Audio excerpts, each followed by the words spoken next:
While momentum mode.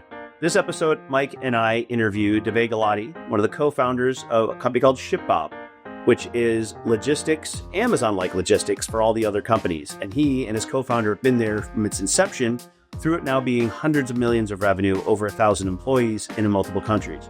Great wide-ranging discussion on what it means to transition a company through all those phases. But first, I want to thank our sponsor, Kilpatrick, Townsend & Stockton, a law firm that both Mike and I have worked with on numerous occasions and can help you with all of your business needs. Additionally, I want to thank Mike's company, Improve AI for financial services advisors, and my company, Hypergrowth Ventures, and we're part of the Hypergrowth Podcast Network. Enjoy the episode. Welcome to Momentum Mode. I'm Corey, Mike, and today we're joined by Divey Gulati, who is one of the co-founders, which is a very widely used term at the company, ShipBob. And ShipBob is, if you're in the Chicago area, it's considered one of the hottest, quote, startups, though when you hear about the size, they're not quite a startup anymore. But actually, over the past decade, it's been one of the fastest growing companies in the city. And crazy is that you and your co-founders have generally been there the entire time. So first, let's give us a little bit about what ShipBob is. Let's start there. Yeah, so ShipBob's mission is to help small to mid-sized brands get best-in-class logistics so they can compete against the big boys like Amazon and provide best-in-class service to their customers. And so that means you're running warehouses, you're carrying inventory, all that good stuff. Yeah, it's a complex business to be in, but essentially, from brands' perspective, we want the brands or the e-commerce merchants to focus only on marketing and growth. The rest we can handle. Send us the inventory. We'll figure out where to place the inventory, how to get it to end customers, and what to promise, and we get it done. And I mean, one of your advantages all along has been the use of technology to make those warehouses work better and smoother and so on. Yeah, so I'm an engineer. My co-founder, Dhruv, is also an engineer, so it's in our DNA. Yeah. So we're a tech-enabled company at the end of the day, and it's a tech-forward company to a certain degree in this space. And technology is one of the biggest investments and biggest differentiator in the space. And you guys founded it when? It's been 11 years. 11 years. And what is your scale now? We, in terms of scale, multi-$100 million of revenue. Yep. We're at 7 countries, 1,200 employees or so across the globe. And luckily, we're still growing high double digits every year. Okay. So it's like amazing. So I'll start in a maybe not so obvious place. And that is most founders don't make it to multi-hundred millions of dollars and 1,200 employees, right? They, at some point, they kind of scale out. What have you, and it's not just you, it's your co-founders as well. What have you done along the way to learn, like, what are those lessons? Let's start, like, how have you stayed there this long and not outgrown you? Yeah. Well, as long as you're growing and you're hitting your numbers, you stay. That's the biggest thing we've done. Thanks, sis. That's part of it. Yeah, true. So as long as we're hitting the numbers, I think we'll be safe. But at the same time, we've been able to innovate constantly. So we're not a one-product company anymore. Yeah.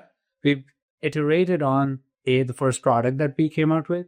But since then, we've added more product lines, more revenue sources. And we've proven out that we can scale the team. Yeah. And on top of that, we've been able to hire some really, really smart people who are actually doing the work. We're actually running the company. And that is why we think we're still here. So let's talk. When did you realize, at which point that, we need another product, right? Like what was it? Was it shown to you by the market? Did you guys do research? What led you down that path?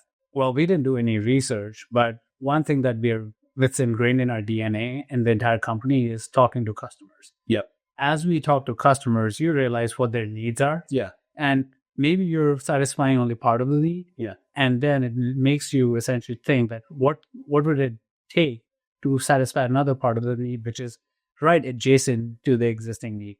And that's how we've evolved over the years, where we've added more products, sometimes purely by luck, sometimes with plan. Yeah. And so it was really about adjacency to the existing customers. How do I sell more to the same people? Exactly. To similar customer base, like maybe different needs. I'll give you an example. So we started with this concept of outsourcing everything, yep, which I described earlier, that you send us your inventory, we'll take care of it. You focus like merchant, you focus on the growth, we'll focus on the supply chain. It made sense.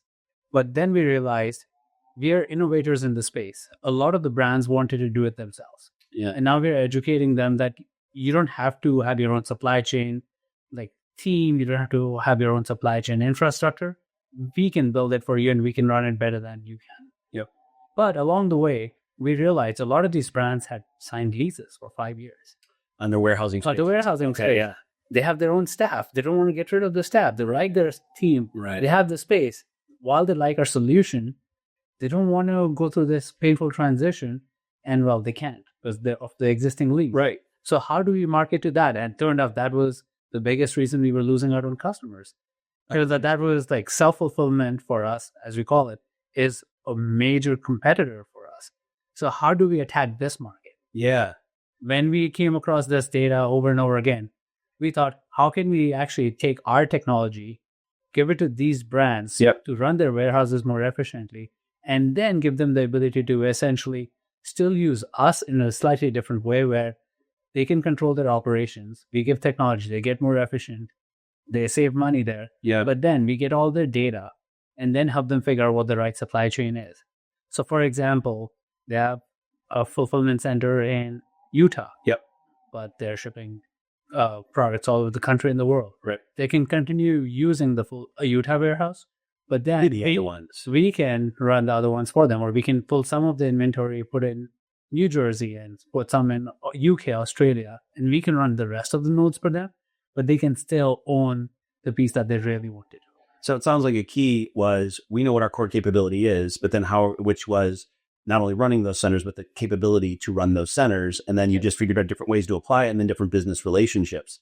How did that change your support structures? Like, did you have to suddenly, now we're building software that only our team looked at. Now we're building software that's going to go somewhere else. Like, What kind of change was that? Of course, like we had to put a lot of lipstick on the product at the end of the day, how I would say. But and just say, for those that haven't been through that, usually you don't build the best user interface on your product. What did it say? A house. But when it goes outside, it's a little prettier, right? Yeah. So you had to make a bunch of those changes and make it more modular at the end of the day, because a lot of these brands don't want the complexity that we run in house, because we have thousands of brands in one fulfillment center versus they only have one. Right. So we had to modularize some of the features. And then at the end of the day, the support structure had to change because we're effectively selling a SaaS solution. Right. So SaaS, software as a service. Yeah, software as a service versus a service. Ability. So with that, the support structure had to change. The account managers were more tech savvy or tech forward versus more end-to-end supply chain experts. So those were some evolutions we went through. So was it something that you kind of figured all those things out in advance? Is it something you started launching the solution and backed into? Like, what did you have to make mistakes to get there? Or did you guys like study the heck out of it first? No. So one thing is like revenue needs to lead. Everything else follows for us. Okay. So we knew this was always the capability we could do with this product we can launch, but we wanted the customer, and the perfect customer happened to essentially come in front of us. Yep. It was a coffee creamer company. Okay. She was using us, very happy with us, but she wanted to open a coffee shop in Austin. Yep. Found a coffee shop in Austin, but it came with a large warehouse in the back. Oh, wow. Okay. And she was like, ShipBob, Bill, I love you guys, but I'm sorry, this is my dream. I'm going to do this, and because of extra space, I'll just run the operations. Yeah. They're like, great, we'll give you a warehouse management system. Why don't you run it? Yeah. You don't have to pay anything for it. Let's just try it to see how it works. It's a new product for us. That way, you can run your warehouse. Right. You can actually get the best-in-class warehouse management system. So that's how we got started. Realized what tweaks we needed to make with the very first customer. Mm-hmm. And then it's like a $multi-$100 line of business for us. And it's been around for 4 years now. Okay. So did that cause you then to think we're going to go cautious in the strategies? Because if you're waiting for a customer, sometimes that means it's longer till you get something to market. Like you knew the idea, you want to do it for a while. Did it make you rethink, hey, maybe some other things we should invest in advance? Or have you kept that approach, wait for a customer to help pull us in? Like we don't build things that customers don't want. Okay. So we need customers to build. Yep. And of course, sometimes there's some timing, but we always make sure there's at least some customers, the moment we launch the product, are ready to essentially adopt. And that has been the strategy. So either a wait list, or we talk to enough customers to know what exactly they want before we launch a product feature. So how much do you invest in product management? Is that the function you use to do that kind of understanding? Yeah, so there's product management, and then there's just a founder mentality where the whole founder mode concept is floating around. It is in every startup almost, in my opinion, but how essentially it manifests is like both me and Drew, we spend a lot of time or disproportionate time talking to our customers. Okay. So we are on quarterly business review, but apart from that, we're on texting relationship with a lot of our customers where we can text them, ask for feedback. Even at this point. Yes. We've got thousands of customers, I'm guessing, at this point. Yeah, of course. Like we have probably a couple hundred customers I talk to very frequently. Got it. At this point. Yep. And with that, we're always on top of, okay, what are their needs? Like, for example, how are tariffs impacting them? What other products we need to launch within ShipBob core or expand the core a little bit to help them with all these situations. So having a pulse on customer needs and where they're going is the most important thing. And that's how we figure out what products to launch. If we want to invest in a new product or double down on improving our core capabilities and so on. So it's always be learning. Exactly. One thing we skipped over a little bit in that theme, I love the story of how the second product line came out of, hey, we'll give you the software and, you help shape it. The initial product and how you got the wedge into what is a crowded space and logistics. Can you just give us a little bit of that story for the founders out there listening? Yeah, I think if I rewind back in 2013, me and Drew, we both are, by the way, engineers, computer engineers. On the side, we both had full-time jobs. I was at a big consulting company working on supply chain projects for large Fortune 100 companies. He was at my co-founder was at another startup. On the side, we were tinkering with a bunch of ideas. One of them happened to be the e-commerce space. Yeah.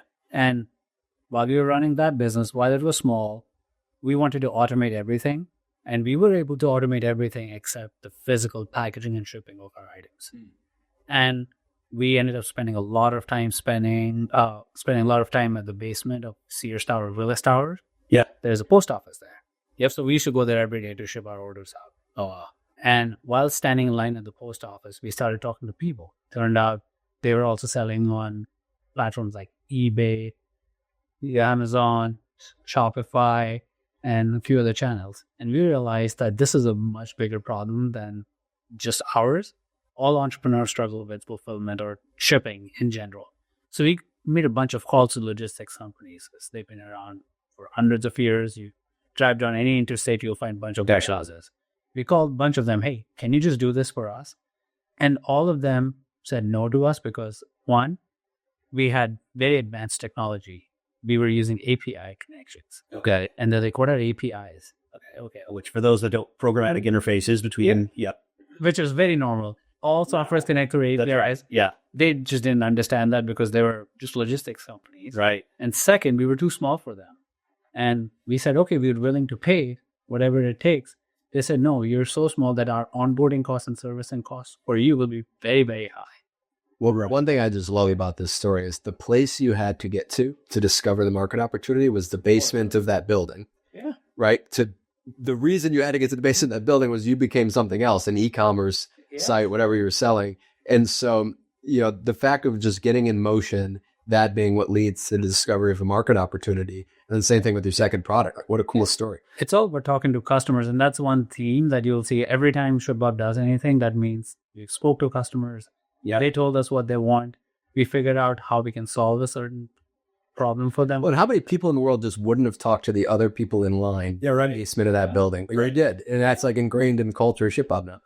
Yeah. I mean, we had no other option. Like, there's no internet connectivity there, so it's not ready. What are you doing? Me too. Yeah. So you're in market, you're out there, you're hiring your first few people. At some point, it grows beyond your ability to interview new people. How did you start to let go of hiring? Do you remember the first hire that came in that you never met before they started? Yes. It happened, during COVID. Okay. Before COVID, for the most part, we were an in-person company. So you would see everyone and every time there's an interview or someone's joining, you would talk to them. Sure. But during COVID, we went remote first. And that's when you started realizing there are a bunch of names that you've never heard of. Right. You don't know these people and you don't know where they live or where they're located either. Right. And that was a big shift for us. And it took some time getting used to that. Yeah, I don't know this person. I don't know what they do. And when you randomly message them with a question, it took them some minutes to even figure out how to answer some of those questions because they had no concept of hey, someone Right. 5 levels above can also reach out to you. Right. Well, and you went from a point where there wasn't 2 levels in the company, and all of a sudden there's 5 or 6. Exactly. How do you get the qualifications of team you want? Like, how do you make sure the hiring goes the way you want, right? You can't run it every day, so you got to set a tone. How do you set that tone? I think there are certain standards. So any vice president or up, VP level or up, we still interview me or Drew. Okay. One of us has to approve. Got it. So that way, is at least the leadership, we have very good pulse on Yep. what kind of leaders we're hiring. For, of course, everyone else, there are certain set of questions, standardized questions we've had, Okay. which are all based on our cultural values. Okay. And these cultural values were essentially defined by me and Drew. And then I think 3 years ago, we asked the entire company to come up with any new cultural value they can add. They Okay. didn't come up with anything new. So they're still there, the same cultural value. Yeah. But in a minute, it was time for a revisit, so you did it, right? Yeah. Yeah, just, Well, they didn't find anything new, but it sounds like they reinforced. You got like you had values alignment. exactly. That was the goal. Yeah. And that, are we missing something? If not, that just all align behind these core values. Yep. And we actually have a set of questions that you have to ask, and they're the right answers, not so right answers, Yeah. against those cultural values. And that is how we at least make sure, on the skills standpoint, there's job description, but from a cultural standpoint, there's some standardization. So I've been in lots of companies that have values. How do you make sure the company actually lives the values? Which is where I think a lot of companies fall down. Yeah. I mean, it has to be ingrained in everything you do. So Yep. every single all hands Yep. start with cultural values. Every single time, let's say, we're hiring a C-suite executive, Yep. in their welcome email, we actually give the company examples how this person has lived those cultural values. Okay. At least 1 or 2 examples we give. Yep. So that way, that reinforces from the top. Yep. Everyone is aligned on these cultural values. Yep. And then living is essentially recognizing and rewarding people for living up to the cultural values. If one of the cultural values for us is being a creative problem solver. Yeah. If someone does something very creative, Yeah. you don't frown upon that why did you not ask for permission? Yeah. We actually reward. What happens if they fail? They try something creative and it doesn't go right. Yeah, as long as it was for the right mission. Yep. And the right purpose, we don't question, that's okay to fail. And that comes with the territory of being creative, Yep. problem solver. And at the same time, the other value is being mission driven. Okay. If you're doing something for the customer, you're trying to get out of the way and you break some systems, that's fine. Yeah. Yeah. You're doing it for the customer or for our merchants, and that's completely okay. Yeah, I know I've run into this before, where as the company gets bigger, you run into that up top says, hey, take the risks, give it a try. And then lower level managers go, well, I don't want to clean up if something goes wrong. How do you help make sure and train those mid-level managers to keep that flowing, right? Because that entrepreneurial, it's crazy to hear a 1,200 person company talking about the entrepreneurial spirit, because all too often it's extinguished by then, right? But you're keeping it in there. It's got to be something you're moving in through the management layer as well, right? Because that's usually what stomps out those things. Exactly. I think that is where, for example, in every single offsite the team has, Yep. me or Drew, or at least one of us, are trying to attend, Yep. to enforce what is the intent behind what investments we are making, where is ShipBob going. So essentially, everyone needs to hear it from us. Yeah. Forget everyone else in the middle. Yeah. Yeah. Everyone needs to hear from me and Drew that this is what we stand for, this is what we are doing, and this is the goal. Yep. Let's just all march together. And then, if there's any question or anything, we have open communication, like on Slack or Teams, whatever, to either want to use. They can literally ping us directly. And Do you do the anonymous Slack channel? no, we don't like anonymous thing, but we do anonymous AMAs. Okay. Yeah, that's what exactly. Yeah. Every Anything for those that haven't done that. every quarter, first we do an all hands, which is whatever we are presenting to the board. Yeah. Me and Sort present the exact same slides to the entire company. Okay. So that's number one. So there's That's credible transparency. no gap in communication, and there's 100% transparency. So whatever decision we're making and whatever information we have, everyone else should have the same information. Yeah. So that's number one. Then we do quarterly deep dives into certain topics on certain OKRs. Yep. And then monthly we publish our OKR results, how we're trending. And then every other month we have an AMA. Yeah. Where anyone can ask anything. Yep. And it's mostly anonymous. Yep. but most people actually put their names. That's interesting. So I've run those before. For those that have never lived through that, ask me anything. You ask everybody in the organization, send in your questions, and we're just going to have an open forum. And, sometimes you get those, I'll use the term bonehead questions, or, somebody almost makes a fool of themselves with a question, but more times than not, it's very thoughtful, and they might be afraid to ask, right? It's amazing that they put their names on it. It really sounds like Mike and I have, for a number of these episodes, we find that communication and transparency is probably one of the most important things. And it's funny that you said reinforcing the values, but by saying the values, you're reinforcing the values through transparency, through constant communication, through access to all of you. I mean, it's funny. It's all those little things you do that kind of keeps pushing those along in an organization. It sounds like that's an intentional management process, not an accidental one. It's repetition and consistency of messaging. That's what matters, because the more you repeat, the more engraved it'll be in everyone's head. Yeah. And it has to be consistent. You can't be like flip-flopping the messaging. Right. And that is what we believe in. That's what we try. It's always not perfect, but we try. No. Being very consistent and repeating the same thing multiple times. I was going to ask a question on the note of the board slides being shared within the rest of the company. I did a similar thing where board slides would kind of become the financial town hall soon thereafter. You run a complicated business. Do you do anything creatively to translate that to newer people on the team, younger employees? Like, you see your board slides all the time. The board does too. How do you translate that context? to I think context, but education. Yeah. We believe in education, like where if someone's joining ShipBob, when they leave ShipBob, they should be a well-rounded business professional is what we believe in. So like during our onboarding process, everyone goes through a training of financial training. Oh, really? Which is how to read a P&L, the basics of like, how do you go from revenue to contribution margin to EBITDA? Okay. So at least you should understand the term. So when we say we're going to improve our contribution margin by X% because of XYZ, you know what we're talking about. So you get people that work in warehouses. Do they roll their eyes when you try and train them that, or are they pleased to get it? At least we try. Right. Understand or not, that is difficult to gauge sometimes. Yeah. But we try absolutely to have the same consistent messaging, A, on this, and B, now we are also trying for our corporate staff, a supply chain training, where if you're an accountant or in salesperson, like you're trying to just sell a product, but what we want to do is like make sure they're supply chain experts. Yeah. So we have a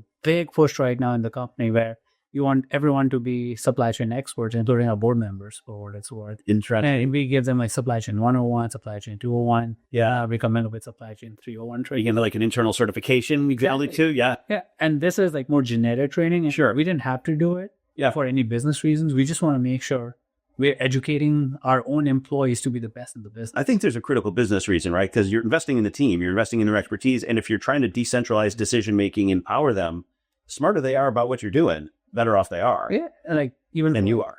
For salespeople, et cetera, it also brings a lot of credibility. Sure. Even though they were doing a great job without it. Yeah. We just feel like this sets us apart in every place. And ultimately, we're living up to our one of the values, being mission-driven. Yep. If you're a supply chain expert and if you understand financials, you can balance what's good for the merchant and what's good for the company, and even help merchant get better in supply chain and their financials. Yep. So you mentioned board before, and you've gone from, very small board. So Hyde Park Venture Partners, from the investor early, I attended an early board meeting then, and it was them, two founders, and me sitting around a table, right? And now you have, how large is your board? It's an 8%. 8-person board with some very large, well-known investors on that board. Talk about that evolution. Like, how did that go for you, going from the, really true founder startup board to what is now a professional board, right? Yeah. It was a very interesting transition, but I would say we got super lucky with our board members. Okay. How so? And all of them are somewhat understand our business in depth. They understand the priority, and most of all, they trust in us. Okay. And how we run the business. So that helps the dynamic a lot. And we were also lucky that every single step along the way, we had multiple term sheets for every fundraise. Yeah. So we were able to pick the right investor / right partner. Yeah. I wanted to have around the table. And then recently we added 2 independent board members. Okay. And that they essentially complement the skill set on the table in a very interesting fashion. So I think we have a very well-rounded board. And the transition, of course, from a small board to big board, we had to learn, they had to adapt. But ultimately, we got to a spot where we communicate with the board once a quarter. Yeah, yeah. And in between, we tap on different board members' shoulders to ask questions or wherever we need help. And we figure out the center of expertise around every single board member. Yeah. And that is when we utilize them at the right way, at the right time. You're kind of past that. Let's do weekly check-ins, which is kind of an earlier stage. Yeah. There's no weekly check-in with a deep board member. I don't think we can do that anymore. No, There's enough on our plate. I think 8 times, whatever. Yeah. 15-minute calls, they're crushing for us. Yeah, and for those that know, independent board members join a board as not aligned with any of the investors, right? So a private company have investor board members and independent board members. What did you look for in independent board members when you added them? So we wanted operators. We have enough capital, like venture capitalists or investors on the table. Yeah. You wanted the other side of the equation where someone who can help us if we had a day-to-day question, a management question. Yep. Well, investors have a good perspective, but most of the investors haven't lived through the scaling phase themselves, being in the weeds. So we look for operators who've been CEOs, founders of other companies who've scaled and at least have gone public, and also look for like the complexity of the business. Yeah, we are not a perfectly SaaS company. We are big tech component, but there's also physical component. Yeah, so we look for tech-enabled service, really. Exactly. Yeah, so we look for like certain businesses that have the similar characteristics and could understand who our customers are and what our product is. And I serve as an independent board member for other companies. What's interesting is I always find I get this call.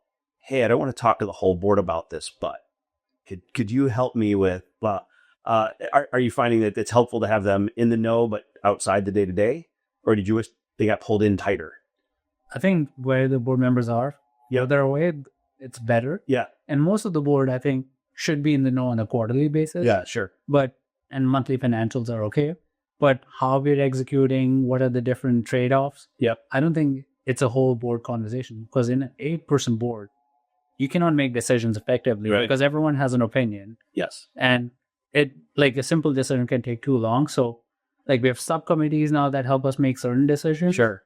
That's good. But then we, as I said, there's center of expertise that we figured out when we lean on certain individuals. Yeah. And we ask their opinions on the day-to-day running. So how do you evolve to that? So I think about, a lot of folks Mike and I know are used to the smaller board, right? And they do make decisions in the board meeting. You come in and say, this is the strategy. Do you create a board committee for them to agree to that? Do you pre-sell it, share it with the board members? And the board meeting is mostly communication and procedural, so to speak? Or do you take certain topics and actually have the board digest it in board meetings? I think pre-read is very important for the board. Okay. So what we try to do is at least a week in advance, we send the board materials so everyone to digest. Wow. And then we ask them to ask questions on the slides and materials in advance. Okay. So what we're spending time on is not even the nitty-gritty questions at the end of the day. Yeah. What does this number mean or something?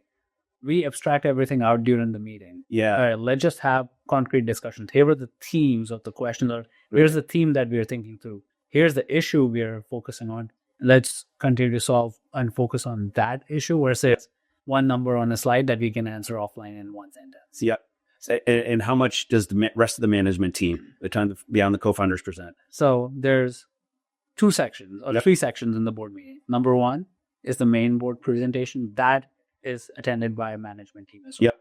They present their own section. Supply chain is being presented by our chief supply chain officer, revenue, CRO, and so on and so forth. So they also get some exposure. Plus, they're also held accountable to those numbers. Yep. Then the second is a closed door session. Think of this as like a little more strategic discussions that we want a subset of the management included. Yep. So it's mostly us, the founders, CFO, and the board. Right. And then there's actually the last true closed door session where it's just the founders and the board.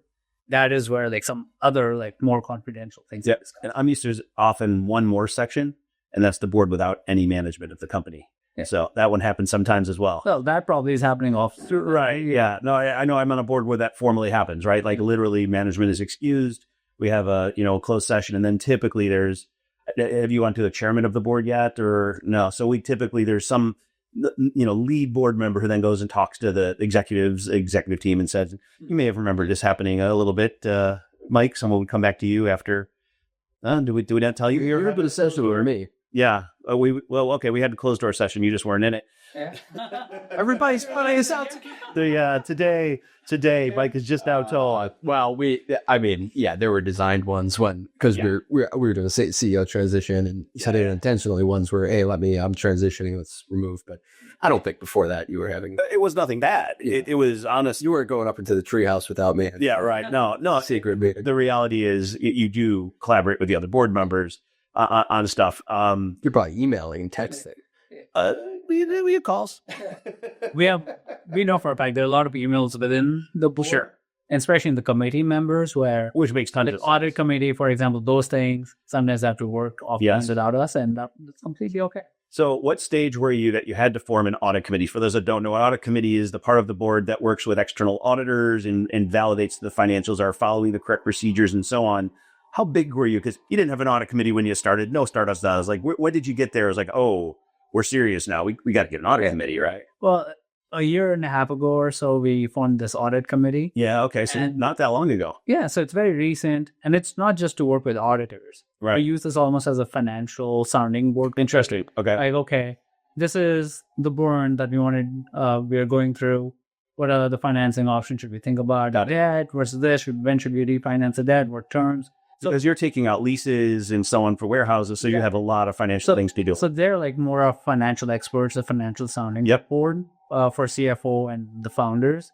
The audit committee, we use it that. Plus, there's, of course, the more procedural stuff that happens. Have you created a compensation committee on the board? Yeah, okay. That was the second committee we created. Because, of course, compensation, everyone has opinion. Yeah. The data, everyone has the same data, but everyone lands at different places. And it's a little differently. It's exactly. You can look at the same comp data and have different views, right? Exactly. So I think that's why we created a certain committee only for comp, like human capital committee. Yep. And they're essentially helping us with comp decisions for our direct reports. Yep. Technically, they also decide what our compensation should be. Sure, of course. Yep. And I think then the equity grants and some... Of course, they approve all of those things. The management of the equity stuff. So that is the charter broadly for the comp committee. So before we run out of time, let's hit on one other area, and that's strategy. So you've got a big organization at this point in time. You have a lot of ideas. You look for customers to help bring new ideas to market. How does the strategy process work? Like, who helps set that strategy? Is it you got 10 ideas and you're just waiting for a customer at all times? Or is it one you're out shopping? Like, how do you drive changes in the company strategy and then drive it down in the organization when the time comes? Yeah, I think the muscle of driving it down, that we figured it out over the years. Is the management process you were describing. It's like, and again, it's the same like kickoff that everyone goes through. It's the same presentation. So once the strategy is decided, it's communicating it down has been easy. Yep. It's the process of how do we align on the strategy that is continuing to evolve. Science, because essentially our executive team is also getting larger to a certain degree. Okay. We have really competent leaders who I can confidently say are smarter than me at this point. So it's not that just top down. Like 2 years ago, it was all top down. Like me and Dhruv sitting down, figuring out, okay, this is what we need to do. Yeah. What are the numbers on that? The exec team? Is it 10 people, 8 people? Well, 8 to 10 people at this point. So it's getting larger. Yeah. And like, again, these people are smarter. Yeah. And the early people were smart too, but it was very, very founder-led. Now we've realized that we need essentially to crowdsource some ideas at scale. So what we've done is essentially last year we tried this methodology that worked perfectly.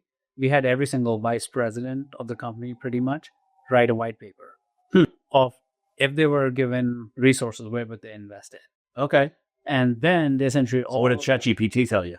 What the hell, wrote? Well, luckily, it wasn't just, hey, it's not one line. They had to write with data, how will they invest and build even... Oh, interesting. Essentially, the plan or walk from here's the number where we today, we invest this much, we get to this. Here's the headcount requirement. Here's the investment requirement on capital side and so on and so forth. And with this, we were able to gather, okay, here are all the possible investment areas. From the top, then me and Dhruv said, okay, we're going to focus on growth in these segments in this way and profitability in these segments. Now let's try to see where like numbers can add up to get us to that goal. Yeah. And then we selected and based on the product capabilities or product appetite. At the end of the day, or on the roadmap how much your ability to digest it, fund it, and it would sound like from what you said before, resource allocation at the end of it. resource allocation, but also it strike me as what customers were interested in being your sponsor, helping you out. Yeah. So resource and capital allocation. Yep. Well, two things. Like with these white papers, like there were no surprising ideas, honestly, in all. Yeah. We knew that these will come up. We already had some inkling where we would want to do the resource and capital allocation.